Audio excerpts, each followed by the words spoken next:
Namaste. Welcome to yet another episode of House of Wellness. Today we will be focusing on the physical aspect. आज हम cancer के बारे में बात करने वाले हैं. I'm very happy because Dr. Bhavani Shah is with us today. Dr. Bhavani Shah is a medical oncologist. She works in Australia. She did her med school in Mumbai and completed further training in Australia to become an oncologist. She has special interest in the treatment of breast, lung, gastrointestinal, and skin cancers, and also has experience and interest in the area of clinical genetics. आपका स्वागत है doctor Bhavini Shah. Thank you so much. Thank you for having me, Sonam. So, It's a pleasure. Thank you, doctor. ऐसे कौन से cancers common है जो हम seniors में ज्यादा देखते हैं? So generally speaking, ज्यादातर cancers जैसे उम्र बढ़ती है वैसे ज्यादा कॉमन होते हैं.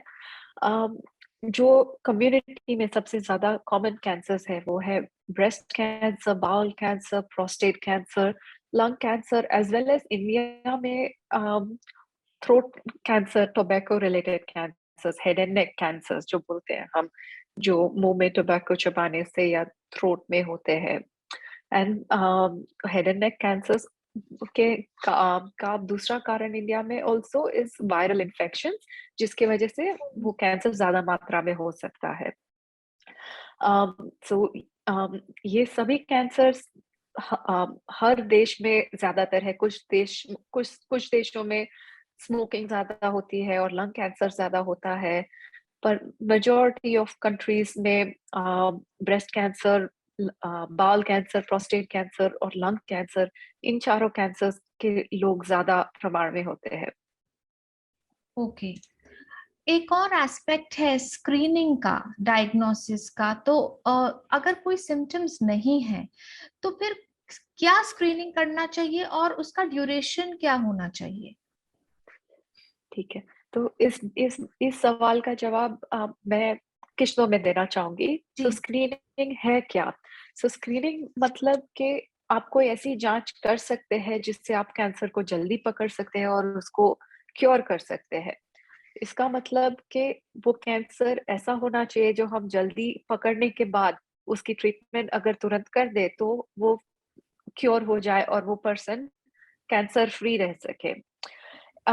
सो स्क्रीनिंग ऐसी कोई टेस्ट नहीं है जो हमें सब कैंसर्स की स्क्रीनिंग कर सके, क्योंकि हर कैंसर स्क्रीनिंग या सिंपल टेस्ट से जांचा नहीं जा सकता.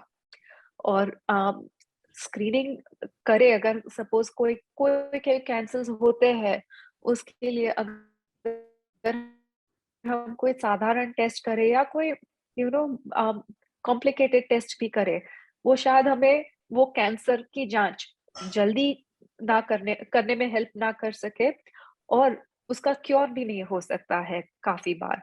एंड उस टेस्ट के भी साइड इफेक्ट होते हैं, हर स्कैन का भी रिस्क होता है रेडिएशन का. सो जो सारी कैंसर रिसर्च की गई है अब तक, उसके मुताबिक स्क्रीनिंग सिर्फ 4 कैंसर्स में काम आती है: breast cancer, bowel cancer, lung cancer और सर्विकल कैंसर. तो ये किन किन लोगों के लिए करना चाहिए और कब करना चाहिए? तो let's focus on breast cancer. So breast cancer ये ऐसी बीमारी है जो ज्यादातर फीमेल हॉर्मोन्स रिलेटेड है, और जैसे हमारी उम्र बढ़ते जाती है, हमारा exposure to female, the duration of exposure, जितने साल हमारे बॉडी में फीमेल हॉर्मोन्स रहे हैं वो बढ़ता है, और इसकी वजह से ब्रेस्ट कैंसर का रिस्क बढ़ता है. General population risk of breast cancer is about 10 to 15%. माने के 8 में से 1 स्त्री को ब्रेस्ट कैंसर हो सकता है. इसकी जांच के लिए मैमोग्राम, जो एक ब्रेस्ट का एक्सरे है, और अल्ट्रासाउंड, ये हर स्त्री को, हर औरत को करना चाहिए 50 साल की उम्र के बाद, हर 2 साल. इसको ज्यादा फ्रीक्वेंटली या बार बार ज्यादा जल्दी करने का कोई फायदा नहीं है, और जल्दी एज में करने का भी कोई फायदा नहीं है, अनलेस आपके फैमिली में कोई हिस्ट्री है। जी और अगर आपकी कोई फैमिली हिस्ट्री है कैंसर की, तो आपको ये टेस्ट कब करना चाहिए, आपको किसी स्पेशलिस्ट से डिस्कस करना चाहिए। क्योंकि जैसे मैंने कहा कि हर टेस्ट का रिस्क होता है, और अगर आप ज्यादा मरतबी बार मैमोग्राम करवाते हैं तो ब्रेस्ट कैंसर का रिस्क बढ़ सकता है। तो आप ये बोल रहे हैं कि ज्यादा बार कराने से हमें नुकसान भी हो सकता है? बिल्कुल। जी हाँ। सो जो गाइडलाइंस है, जो रिकमेंडेशंस है रिसर्च के मुताबिक, कि जब कोई स्त्री 50 साल की हो जाती है तब से वो करना शुरू करे मैमोग्राम और अल्ट्रासाउंड, और वो हर 2 साल रिपीट करे 75 की उम्र तक। जी। और बाकी के अदर ओके। 3 कैंसर जो आपने बोला जो स्क्रीनिंग से बेनिफिट करते हैं? सो नेक्स्ट मैं बात करूंगी बाउल कैंसर के बारे में। सो बाउल कैंसर, अगेन, अगर आपके फैमिली में कोई हिस्ट्री है तो आपको ये डिस्कस करना चाहिए डॉक्टर से इन पर्सन। पर अदरवाइज बाउल कैंसर का सिंपल स्क्रीनिंग टेस्ट है, 50 साल की उम्र के बाद आपको स्टूल टेस्ट कराना है for blood. So it is called faecal occult blood stool test. So faecal blood occult blood test, so वो टेस्ट आपके स्टूल में अगर थोड़ी मात्रा में भी खून बह रहा है वो जांचता है, और इससे कैंसर की जांच जल्दी पता चलती है। अगर ये टेस्ट आपका पॉजिटिव आता है तो आप आगे जाके और जांच कराए, कोलोनोस्कोपी कराए, ताकि आपको पता चले कि आपको बाल कैंसर है या आपको कहाँ से ब्लीडिंग हो रही है। जी। ये टेस्ट आपको 50 की उम्र से हर 5 साल करना है। Okay okay. Okay. Now cervical cancer का screening is for mostly younger women, because cervical cancer ज्यादातर women who are of child bearing age, so younger ladies में होता जी है। और इसके लिए जो टेस्ट होता है वो पैप स्मीयर है। नाउ डिपेंडिंग ऑन किस तरीके का टेस्ट यूज किया गया है, किस तरीके का किट यूज किया गया है, ये या तो हर 2 साल करना है या तो हर 5 साल करना है। ओके। ओके। एंड आखिर में मैं लंग कैंसर के स्क्रीनिंग के बारे में बात करूंगी। जी तो लंग कैंसर ऐसा रोग है जो ज्यादातर स्मोकर में देखा जाता है। And screening for lung cancer, there is limited evidence in screening, but the evidence is के अगर हमें किसी के लंग कैंसर की रिस्क असेस करनी है तो सीटी स्कैन करना है चेस्ट का, टू सी के उससे लंग में कोई गांठ है कि नहीं। नाउ ये स्क्रीनिंग टेस्ट, जो स्क्रीनिंग सीटी चेस्ट है, वो वंस अ ईयर करना है, and from the age of 50 onwards. पर ये इन लोगों के लिए करना है जिनकी बहुत ज्यादा स्मोकिंग हिस्ट्री है। जैसे कि अगर हम जैसे बोलते हैं कि एक पैकेट दिन का एटलीस्ट 20 साल से जो स्मोक करते हैं, वो लोगों का रिस्क ऑफ कैंसर बहुत हाई है। जी। एंड उन लोगों के लिए ये अप्रोप्रिएट है। बाकी लोगों के लिए स्क्रीनिंग रेकमेंडेड नहीं है। ओके। All right. ओके। सो 50 साल के बाद, और जो हाई स्मोकिंग रिस्क है। जी और एक कैंसर है जिसमें स्क्रीनिंग का फायदा है, वो प्रोस्टेट कैंसर। जी। तो प्रोस्टेट कैंसर ये ऐसा रोग है जो ज्यादातर ओल्डर मेन, सो बट बुजुर्ग पुरुषों में देखा जाता है। जी ये एक ग्लैंड है, एक ग्रंथ है जो यूरिनरी सिस्टम में होता है, जो एज के साथ यूजुअली ग्रो भी होता है। तो बहुत लोगों को बिनाइन प्रोस्टेट हाइपरप्लेजिया होता है, जिसके सिम्टम्स काफी सिमिलर है to prostate cancer. Mainly urine pass करने में तकलीफ होना, जो बहुत मेन को होता है as they start getting older. जी। सो इसके लिए बेस्ट स्क्रीनिंग टेस्ट इज कि आप अपने जीपी या अपने डॉक्टर के पास जाके रेक्टल एग्जामिनेशन करवाए, जिसमें वो फील कर सकते हैं कि आपका प्रोस्टेट बढ़ रहा है कि नहीं। जी। एंड सेकेंडली एक ब्लड टेस्ट है पीएसए करके, वो एक साल में एक बार करना है। ओके। हाँ, right. From the age of 65, 60 to 65 years, so older people really. All right. Okay. Body में So that कैंसर अगर हो गया है तो उसके लक्षण उसके सिम्टम्स क्या होते हैं डॉक्टर?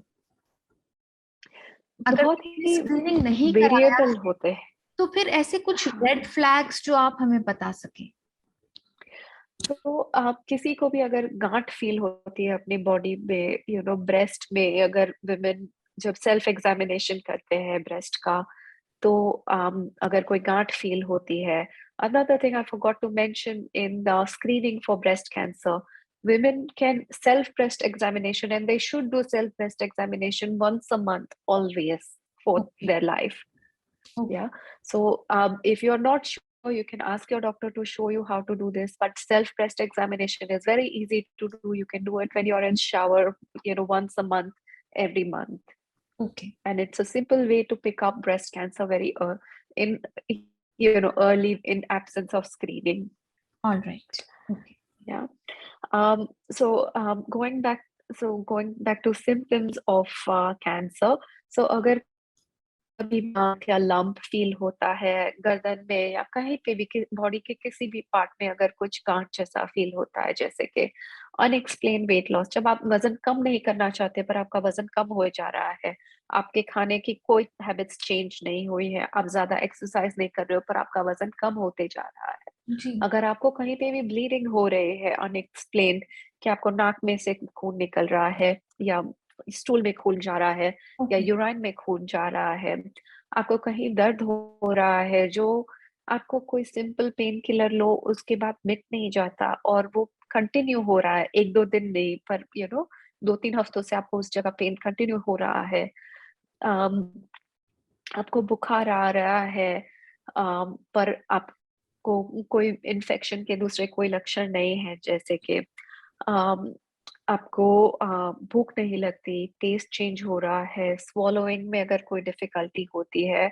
सांस लेने में दिक्कत होती है, अगर आपको कोई भी ऐसे एब्नॉर्मल सिम्टम्स हो तो आपको टेस्ट कराना चाहिए। Okay alright.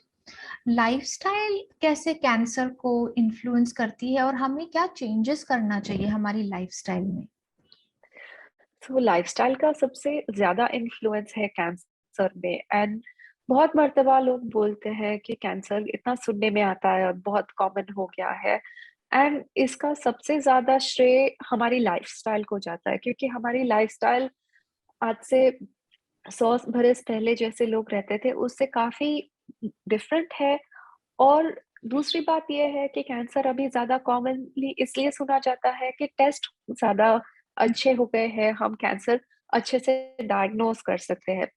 पहले अगर 100 साल पहले कोई ओल्डर एज का व्यक्ति अगर मर जाए और उसका कोई एक्सप्लेनेशन नहीं था, तो ऐसे टेस्ट भी नहीं थे जिससे हम बता सके कि उनको कैंसर था कि नहीं। जी तो दो दो कारण है कि कैंसर ज्यादा फ्रीक्वेंट है कम्युनिटी में अभी। नाउ कैंसर के लिए हम अपने लाइफस्टाइल में क्या क्या मॉडिफाई कर सकते हैं? हमारे लाइफस्टाइल में बहुत कुछ मॉडिफाई कर सकते हैं, क्योंकि कैंसर का इंक्रीज्ड रिस्क इज लार्जली, ज्यादातर कैंसर का रिस्क लाइफस्टाइल की वजह से है। ओके एंड लाइफस्टाइल एक ही चीज है जो हम मॉडिफाई कर सकते हैं कैंसर रिस्क के को रिड्यूस करने के लिए। बाकी हम हमारे जीन्स मॉडिफाई नहीं कर सकते, हम हमारी जो हम है, हम हमारा जेनेटिक मेकअप वो मॉडिफाई नहीं कर सकते। जी so lifestyle is the only thing that we can really modify, and lifestyle includes our diet. So increasingly there is more and more emphasis on eating fresh, healthy food, avoiding fast food, having a healthy, balanced diet, as in having a portion of, a good serve of protein and carbs, as well as lots of vegetables, having 7 serves of vegetables a day, um, having lots of, including a variety of foods, what we call as a rainbow of foods. So having multiple colors of food, having, if we can potentially, तो organic food, जी क्योंकि खाने में जो pesticides होते हैं उससे cancer risk बढ़ता है। इन सब चीजों से और एक चीज जो ज्यादातर अभी एविडेंस बढ़ते जा रहा है is having a plant based diet. So increasing there is increasing evidence and research ज्यादातर अभी इस दिशा में पॉइंट कर रहे हैं कि जो लोग मांस कम खाते हैं उनका कैंसर रिस्क कम होता है, क्योंकि जब आप ज्यादातर सब्जियां खाते हैं, आपके गट में, आपके बाउल में जो बैक्टीरिया होते हैं उनको आप सही खाना दे रहे हैं, ताकि वो बैक्टीरिया आपके गट को हेल्दी रखते हैं। एंड इस वजह से कैंसर रिस्क कम होता है। Not just bowl cancer but all cancers risk is influenced by the gut flora. All right. Okay. Secondly, exercising. So there is really good evidence to show that people who exercise regularly are less likely to be sicker from cancer and from other illnesses as well. So that is also a really important influencing factor. In fact, people who exercise have a reduced risk of any cancer compared to people who do not exercise. Okay. So, and what exercising means is doing at least 40 to 45 minutes of rigorous exercise. जैसे कि ऐसी exercise करनी है जिससे आपकी सांस थोड़ी फूल जाए। ऐसे नहीं, जरूरी नहीं है कि आप सांस ना ले सको, पर आपकी हल्की सी सांस फूले, उतनी तेज होनी चाहिए कि आप उतनी तेजी से चलते हैं या उतनी तेजी से साइकिलिंग करते हैं या स्विमिंग करते हैं, जो भी आपको पसंद है उस किस्म की एक्सरसाइज करते हैं। हफ्ते में एटलीस्ट 4 बार करनी है। Okay. Okay. Smoking is a really big modifiable factor in cancer. Smoking के वजह से बहुत cancers होते हैं, mainly lung cancers, but smoking increases risk of esophageal cancer, as in food pipe ka cancer, stomach cancers, bowel cancers. Oh. Even breast cancer is twice as more common in women who smoke compared to women who don't smoke. Oh. So it is really a factor that definitely influences in cancer risk. Alcohol as well. If you are having a few drinks once in a while, it's okay. पर अगर आप ज्यादा मात्रा में alcohol पीते हो और बहुत रेगुलरली पीते हो, तो उस वजह से भी कैंसर रिस्क बढ़ सकता है। पोल्यूशन जो हमारे हर जगह हमारे बस में नहीं है, but pollution is definitely a modifiable risk factor, and it has a influence in cancer risk just as bad as smoking, unfortunately, because Oh it's my the God. air we breathe. Okay. Yeah, it is the air we breathe that is polluted, and the presence of plastics and chemicals in the water, in all our surroundings, which is a factor. And I know that this is not something that one person can change, but each one of us has to contribute to this change to make it happen. Absolutely. Few of the other factors which are less common are things like, when you cook food using non-stick or Teflon, which has an increased risk of being a carcinogen. And there are lots of smaller, factors like this, like chemical exposure for people who work in factories. Right. So using protective equipment when you're using chemicals and things like that. Ammonia-based hair dyes. Yeah. Oh, all right. Okay. Yeah. मेरा last question आपको ये ही रहेगा कि जब किसी को पता चलता है कि उन्हें कैंसर है, उन्हें कैंसर का डायग्नोसिस मिलता है, बहुत ज्यादा फियर, बहुत ज्यादा डर हो जाता है, तो एज एन ऑन्कोलॉजिस्ट आप क्या मैसेज उन्हें देना चाहेंगे जिनको कैंसर का डायग्नोसिस है, पेशेंट को एज वेल एज उनके केयर गिवर्स को? So, cancer no longer is a death statement. Majority of patients who have cancer, their fear is that I'm going to die from this. And unfortunately, we still lose lives from cancer, but a large proportion of cancers are curable in current generation. And so if you feel that there is something not right in your body, आपको लगता है कि आपको cancer के कोई भी symptoms हो रहे हैं, आप जल्दी जांच कराए और आप उसकी तुरंत ट्रीटमेंट करवाए। जो नई ट्रीटमेंट्स अवेलेबल है, उससे कैंसर को कंट्रोल या क्योर बहुत अच्छे से किया जा सकता है, एंड लोग सालों साल जी सकते हैं। One of the other important things is, if for people who are diagnosed with cancer and for caregivers for cancer patients, is कि कैंसर बीमारी ऐसी है जिसमें आपको अपना ख्याल भी रखना है, ट्रीटमेंट भी लेना है, उसमें आपको अपने खाने पे ध्यान रखना है कि आप ज्यादा अच्छे से खाते हो, रेगुलर मील्स करते हो and so on. But at the same time it doesn't have to be a high calorie diet. It doesn't have to be कि ये बीमार है, इनको बेड में लेटना है पूरा दिन. कैंसर पेशेंट्स को भी रेकमेंड के भाई तुम जितना हो सके उतना आप जाके गार्डनिंग करो या आप जाके कोई काम करो जो आप जिससे आप एक्टिव रह सको. एंड अगर आपसे एक्सरसाइज होती है तो आप रेगुलर एक्सरसाइज करो. ओके डॉक्टर, आपने आज इतनी न्यू बातें हमें बताई है। स्पेशली हमको लगता था कि ज्यादा स्क्रीनिंग कराने से रिस्क कम होता है। ऐसी छोटी छोटी छोटी बातें इतने क्लैरिटी से एक्सप्लेन किया है।